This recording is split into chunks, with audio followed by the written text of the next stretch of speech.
Good morning. Please be seated.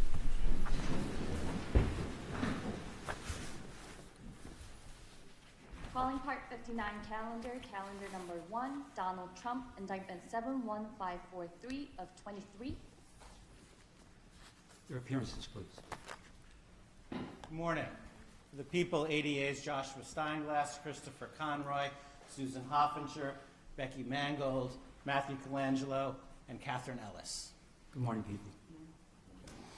Emil Bovey for President Trump, who's appearing via Teams. He's co-located with my partner, Todd Blanche. All right. Good morning, Mr. Bovey. Good morning, Mr. Blanche. Good morning, Mr. Trump. Good morning. Although Mr. Bovey has already alluded to it, just for the record, I want to make clear that Mr. Blanche is appearing virtually with Mr. Trump, and you're currently in Florida. Is that correct? Yes, that's correct, Your Honor. Okay, and Mr. Trump's other attorney, Mr. Bovey, is with us in the courtroom. Pursuant to this court's decision and order dated January 3rd, 2025, Mr. Trump was given the option of appearing virtually, and subsequently counsel for Mr. Trump informed this court that Mr. Trump had elected to waive personal appearance and appear virtually. The position of sentence in this matter is permitted in New York, and I direct your attention to the matter of People v. Reyes, 72 Miscellaneous 3rd, 1133, 2021. Before turning to the matter of sentencing, I want to confirm that the people and defense counsel have both received copies of the probation report. You have not? Thank All you. right, let the record reflect that the people are being handed a copy now. Mr. Bovey's being handed a copy. Why don't you take some time and look at it, okay? Thank you.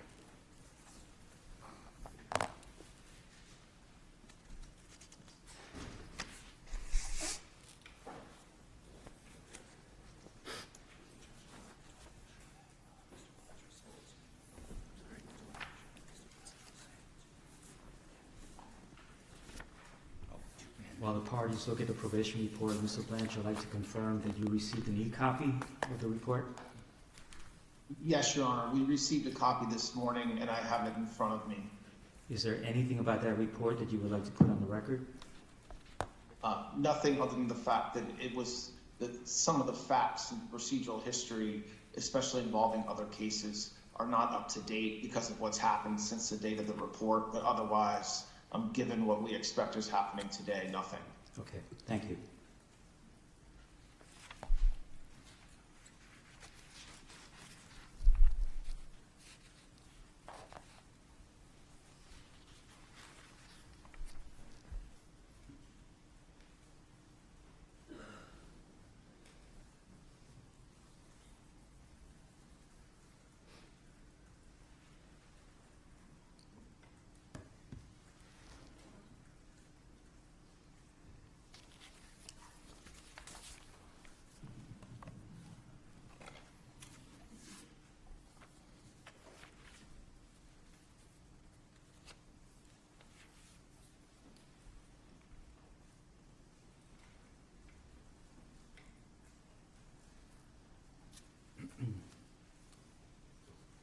People, is there anything about the probation report that you would like to put on the record?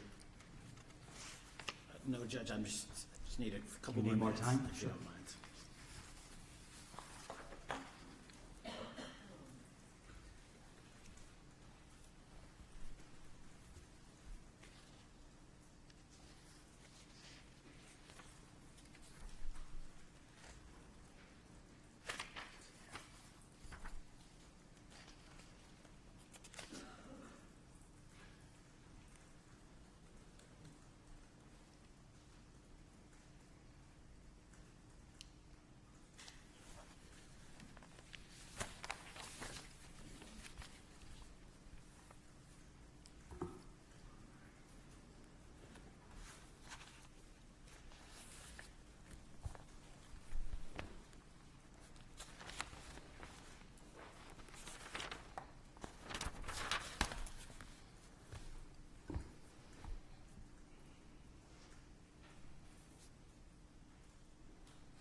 Thank you, Judge.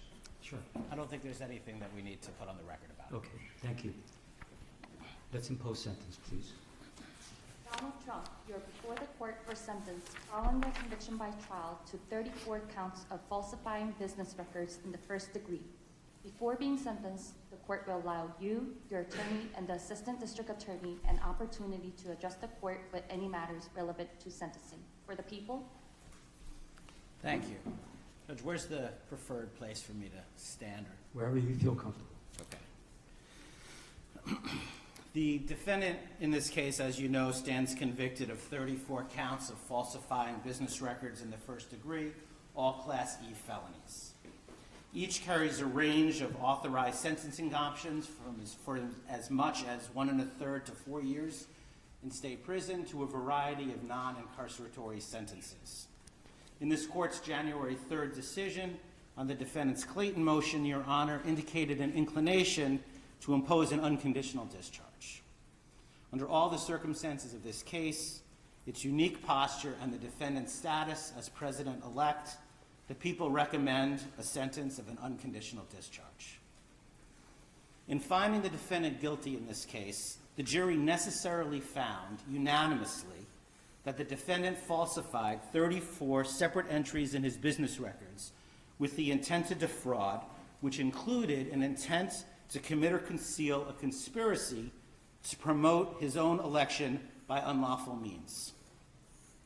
Having presided over the trial, Your Honor is very familiar with the conduct, its seriousness, and the overwhelming evidence to support the jury's verdict. I'm certainly not going to rehash that now. In last week's decision on January 3rd, this court referred to the gravamen of the defendant's conduct, his criminal conduct in this case, as constituting, quote, premeditated and continuous deception. The verdict was delivered by a jury that was carefully chosen using an extensive questionnaire based on suggestions from both parties and after thorough questioning of the prospective jurors by both sides. The verdict in this case was unanimous and decisive, and it must be respected. As this court has observed, quote, the sanctity of a jury verdict and the deference that must be accorded to it is a bedrock principle in our nation's jurisprudence. The defendant's conduct before, during, and after this trial also merits consideration. Instead of preserving, protecting, and defending our constitutionally established system of criminal justice, the defendant, the once and future President of the United States, has engaged in a coordinated campaign to undermine its legitimacy. Far from expressing any kind of remorse for his criminal conduct, the defendant has purposefully bred disdain for our judicial institutions and the rule of law. And he's done this to serve his own ends and to encourage others to reject the jury verdict that he finds so distasteful. He has characterized these proceedings as corrupt, rigged, a witch hunt, or a sham too many times to tabulate. The defendant's rhetoric has only ratcheted up since this court's rulings on his motions to dismiss. He has been unrelenting in his unsubstantiated attacks upon this court and its family, individual prosecutors and their families, the witnesses, the grand jury, the trial jury, and the justice system as a whole. The defendant has not only been held in contempt by other jurists in other matters, but this court alone found the defendant in contempt for 10 distinct violations of the order restricting extrajudicial speech. In his legal filings, the defendant has used dangerous rhetoric in leveling accusations of intentionally unlawful and unconstitutional conduct on the part of this court and the prosecution. As this court has noted, the defendant's conduct, quote, constitutes a direct attack on the rule of law itself. Moreover, the defendant has publicly threatened to retaliate against the prosecutors who have sought to hold him accountable in this and other matters, and the courts who have endeavored to fairly and faithfully adjudicate these matters. Such threats are designed to have a chilling effect, to intimidate those who have the responsibility to enforce our laws, in the hopes that they will ignore the defendant's transgressions because they fear that he is simply too powerful to be subjected to the same rule of law as the rest of us. In his 2024 end-of-year report, United States Supreme Court Chief Justice Roberts warned of the dangers of such conduct. Quote, "Public officials, too, regrettably, have engaged in recent attempts to intimidate judges. For example, suggesting political bias in the judge's adverse rulings without credible basis for such allegations," end quote. Chief Justice Roberts continued, quote, "Attempts to intimidate judges for their rulings are inappropriate and should be vigorously opposed. Public officials certainly have a right to criticize the work of the judiciary, but they should be mindful that intemperance in their statements when it comes to judges may prompt dangerous reactions by others." Chief Justice Roberts also spoke of the dangers of disinformation, which are, quote, "magnified by social media, which provides a ready channel to instantly spread rumor and false information." Put simply, this defendant has caused enduring damage to public perception of the criminal justice system and has placed officers of the court in harm's way. In the probation report, which we just received this morning, the author, having interviewed the defendant, noted that the defendant sees himself as above the law and won't accept responsibility for his actions. And that's certainly consistent with everything else that we've seen. Now, in a typical case, both the offense conduct and these other exacerbating factors would impact the appropriate sentence. But in this case, we must be respectful of the office of the presidency and mindful of the fact that the defendant will be inaugurated as president in 10 days. Any undischarged portion of a sentence has the potential to interfere with the defendant's performance of the duties of his office. As a practical matter, the most sensible sentence prior to his inauguration is an unconditional discharge. The court has expressed an inclination to do exactly that because, in the court's words, quote, "the most viable solution to ensure finality and allow defendant to pursue his appellate options is to proceed to sentence."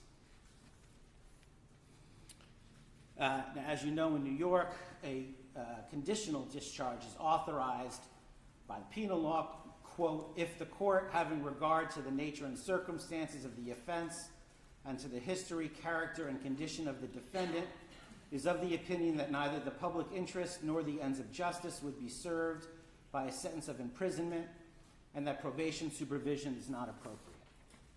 An unconditional discharge is authorized if a conditional discharge is authorized and, quote, "if the court is of the opinion that no proper purpose would be served by imposing any condition upon the defendant's release." Because these crimes are felonies, the court must set forth in the record the reasons for its action. The American public has the right to a presidency unencumbered by pending court proceedings or ongoing sentence-related obligations.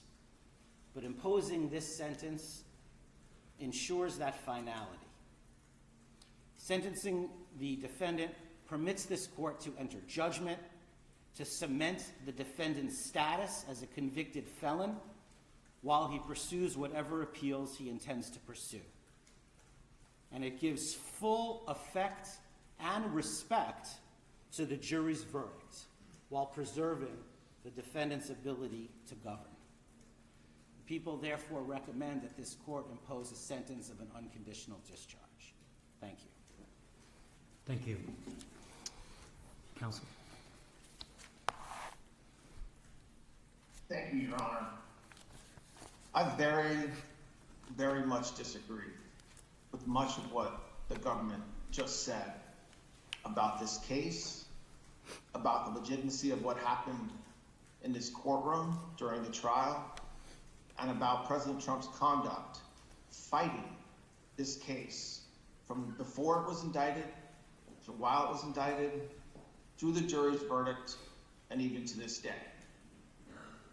What the government just said presupposes something that we disagree with very much, which was that this was an appropriate case to be brought. It was not. This case, without a doubt, knowing everything we know about the timing of the investigation, the fact that multiple prosecutors looked at the fact of this case, including prosecutors within the district attorney's office in New York County, and made a decision not to bring charges. As the court knows, shortly after President Trump announced his intention to run for re-election, this case was started for what amounted to a third time, which brings us ultimately to where we are today. A lot of what the government just said presupposes that this case is legally appropriate and that the charges that were brought by the people were consistent with the laws of New York. Again, we very much disagree with that, and as everybody has been noted, because it's true, we certainly intend on appealing that. And it's not, by the way, just counsel and President Trump that feels that way. There's many, many, many legal experts that share the same views that I just said, which is that legally this case should not have been brought, both based on the facts that were established at trial and also on the legal basis for which they were brought. But it's also not just the legal experts, not just counsel, and not just President Trump, but the majority of the American people also agree that this case should not have been brought. I mean, the interesting thing about the fact that there was a trial for the first time in our history, a criminal trial during an election season, is that the American voters got a chance to see and decide for themselves whether this is the kind of case that should have been brought. And they decided.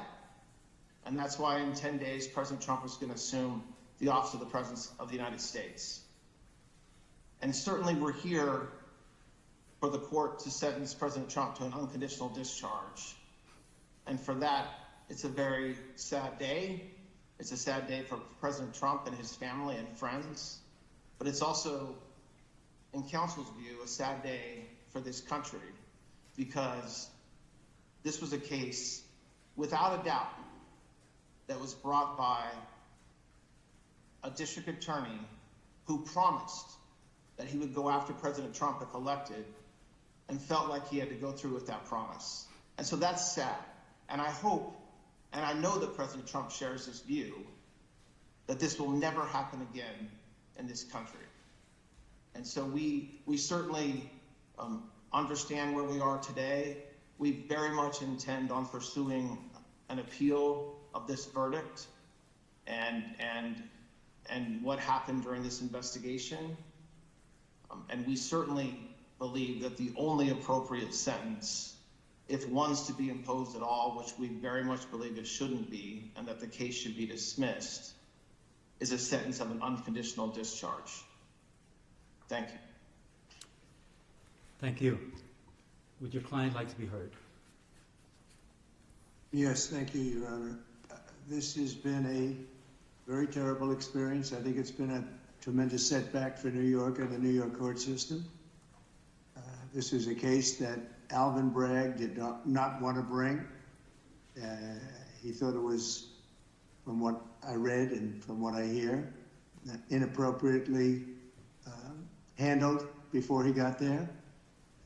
A gentleman from a law firm came in and acted as a district attorney, and that gentleman, from what I heard, was a criminal or almost criminal in what he did.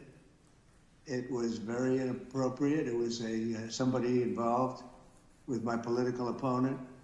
Part of the records that we're talking about, they're saying, I just noticed where he said I was falsifying business records.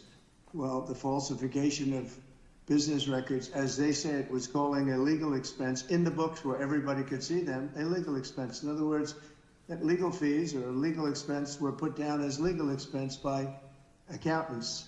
They weren't put down by me, they were put down by accountants. I didn't call them construction, concrete work, I didn't call them electrical work, I didn't call them anything. They called a legal fee or a legal expense, and for this, I got indicted.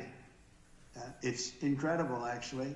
Now, if you look, my attorney alluded to it, the top legal scholars and legal pundits in this country, the ones that are quoted all the time on television, that are making their views felt and highly respected people, have said, everyone, virtually everyone that I know of, I haven't seen any to the contrary, not one, and none. These people are not exactly friends of mine, to put it mildly, but they all said this is a case that should have never been brought. It's an injustice of justice. Very respected Jonathan Turley, Andy McCarthy, Judge David Rifkin, a wonderful man who just passed away, by the way, Greg Jarrett, Ellie Honig from CNN, of all places. CNN said that. Paul Ingratian, Alan Dershowitz, they all said this is not a case that should be brought. It's not, think about it, legal expenses are down as legal expenses, and I get indicted for business records. Everybody should be so accurate. It's been a political witch hunt. It was done to damage my reputation so that I'd lose the election, and obviously that didn't work. And the people of our country got to see this firsthand because they watched the case in your courtroom. They got to see this firsthand, and then they voted, and I won and got the largest number of votes by far of any Republican candidate in history, and won, as you know, all 7 swing states, won conclusively all 7 swing states, and won the popular vote by millions and millions of votes. And they've been watching your trial, so they understood it. I wasn't allowed to use the lawyer-client privilege or the reliance on counsel. I had a lawyer that made this deal, and he admitted that. And he was also a totally discredited person. We weren't allowed to use the information from the Southern District that totally discredited him. It wasn't allowed to be put in. And that was terrible, unbelievable. And this is a man who's got no standing. He's been disbarred on other matters, unrelated. And he was allowed to talk as though he were George Washington. But he's not George Washington. He shouldn't have been allowed. The Southern District did a book of approximately 28 pages where I've never seen anything like it. They excoriated him. You wouldn't let it be put into evidence. So he was able to testify as a witness, and I think it's a disgrace to the system. I was under a gag order. I'm the first president in history that was under a gag order where I couldn't talk about aspects of the case that are very important. I guess I'm still under, so probably I won't do it now. I assume I'm still under a gag order. But the fact is that I'm totally innocent. I did nothing wrong. They talked about business records, and the business records were extremely accurately counted. I had nothing to do with them. That was done by an accountant or a bookkeeper who I think gave very credible testimony and was corroborated by everybody that was asked.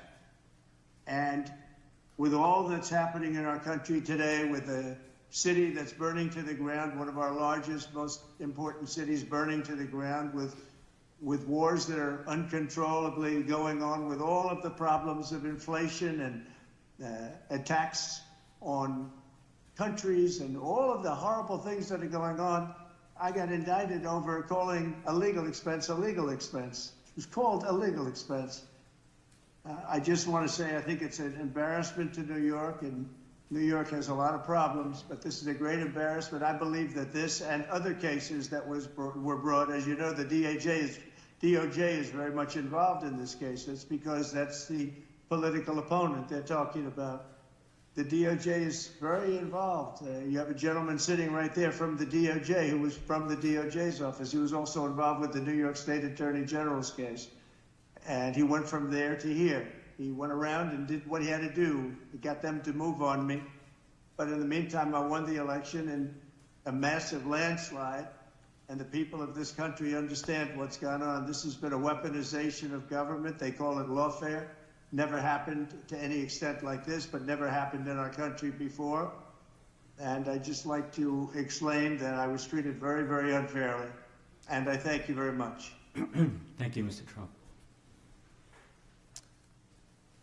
Mr. Trump, you appear before this court today to conclude this criminal proceeding by the imposition of sentence. Although I have taken the unusual step of informing you in advance of my inclinations, before imposing sentence, I believe it is important for you, as well as those observing these proceedings, to understand my reasoning for the sentence I am about to impose. The imposition of sentence is one of the most difficult and significant decisions that any criminal court judge is called upon to make. Our legislature sets the parameters for an authorized sentence, but it is a judge that must decide what constitutes a just conclusion to a verdict of guilty. A court is vested with broad discretion in determining what sources or evidence it may consider to arrive at an appropriate sentence. In doing so, the court must consider the facts of the case along with any aggravating or mitigating circumstances. In my time on the bench, I've been called upon to grapple with this weighty responsibility for countless defendants who have been found guilty after trial for an assortment of offenses, ranging from nonviolent Class E felonies to the most heinous of crimes, including homicides, sex trafficking, and child sexual abuse. The task is always difficult and deserving of careful consideration, whether the sentence be an unconditional discharge or incarceration of 25 years to life. However, never before has this court been presented with such a unique and remarkable set of circumstances. Indeed, it can be viewed fairly that this has been a truly extraordinary case. There was unprecedented media attention, public interest, and heightened security involving various agencies. And yet, the trial was a bit of a paradox because once the courtroom doors were closed, the trial itself was no more special, unique, or extraordinary than the other 32 criminal trials that took place in this courthouse at the same exact time. Jury selection was conducted, the same rules of evidence were followed, opening statements were made, witnesses called and cross-examined, evidence presented, summations delivered, the same burden of proof was applied, and a jury made up of ordinary citizens delivered a verdict. And it was all conducted pursuant to the rules of procedure and guided by the law. Of course, part of what made it feel somewhat ordinary was the outstanding work, preparation, and professionalism of the clerks, court officers, court reporters, security personnel, and the entire staff of this building who did their jobs as they would with any other criminal trial.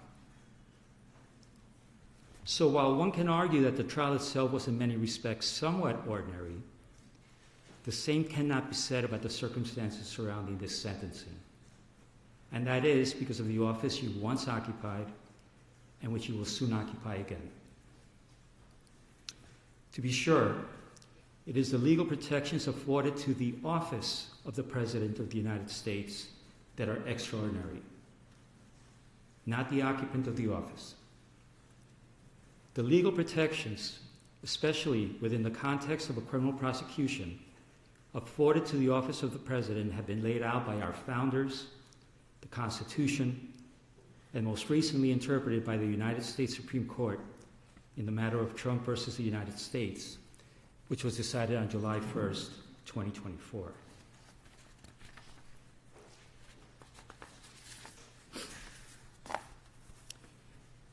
As with every other defendant in your position, it is my obligation to consider any and all aggravating and mitigating factors to inform my decision. Some of those aggravating factors have already been articulated in my Sandoval ruling at the start of this trial, and by my recent written decisions on December 16th and January 3rd. Thus, they need not be repeated at this time. However, the considerable, indeed, extraordinary legal protections afforded by the office of the Chief Executive is a factor that overrides all others. To be clear, the protections afforded the office of the President are not a mitigating factor. They do not reduce the seriousness of the crime or justify its commission in any way. The protections are, however, a legal mandate which, pursuant to the rule of law, this court must respect and follow. However, despite the extraordinary breadth of those protections, one power they do not provide is the power to erase a jury verdict. It is clear from legal precedent, which until July 1st was scarce, that Donald Trump, the ordinary citizen, Donald Trump, the criminal defendant, would not be entitled to such considerable protections. I'm referring to protections that extend well beyond those afforded the average defendant who winds their way through the criminal justice system each day. No, ordinary citizens do not receive those legal protections. It is the office of the President that bestows those far-reaching protections to the office holder. And it was the citizenry of this nation that recently decided that you should once again receive the benefits of those protections, which include, among other things, the Supremacy Clause and presidential immunity. It is through that lens and that reality that this court must determine a lawful sentence. After careful analysis, in obedience to governing mandates, and pursuant to the rule of law, this court has determined that the only lawful sentence that permits entry of a judgment of conviction without encroaching upon the highest office in the land is an unconditional discharge, which the New York State Legislature has determined is a lawful and permissible sentence for the crime of falsifying business records in the first degree. Therefore, at this time, I impose that sentence to cover all 34 counts. Sir, I wish you Godspeed as you assume your second term in office. Thank you.